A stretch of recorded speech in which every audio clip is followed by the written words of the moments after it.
दोस्तों 1857 की क्रांति तो आप सभी को याद होगी और वो फर्स्ट वॉर ऑफ इंडिपेंडेंस हम सब क्यों हार गए। इसका रीजन भी हिस्ट्री की किताबों में आपने जरूर पढ़ा होगा।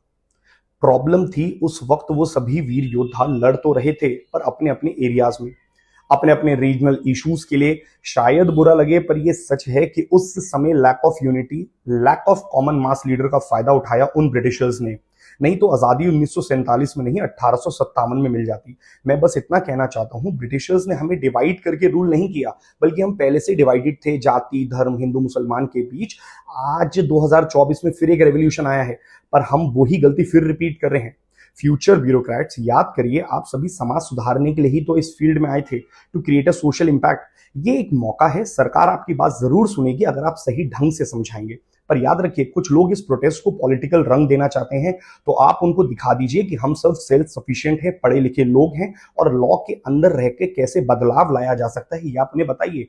अब अपने से ऊपर उठकर सोचना पड़ेगा, सिर्फ ओआरएन नहीं, पूरे भारत में कहीं भी किसी की जिंदगी सरकार की लापरवाही की वजह से ना जाए। राइट टू लाइफ के साथ आता है राइट टू डिसेंट डेथ का भी अधिकार।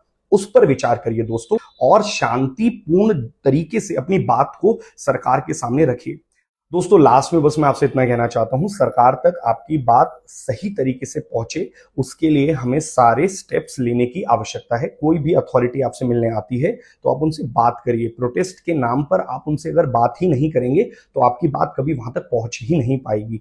और अब हमें एक बड़ा डायमेंशन सोचने की जरूरत है, सेफ्टी ऑफ द स्टूडेंट्स। ये हमारा कोर टारगेट है, ये हमारी कोर डिमांड है। इसके अलावा बहुत सारी डिमांड्स निकल के आ गई हैं, आप समझ पा रहे हैं मैं क्या कह रहा हूं। आपस में लड़ने की आवश्यकता नहीं है, एक डिमांड को फुलफिल करवाइए और वहीं से शुरुआत होगी बदलाव की।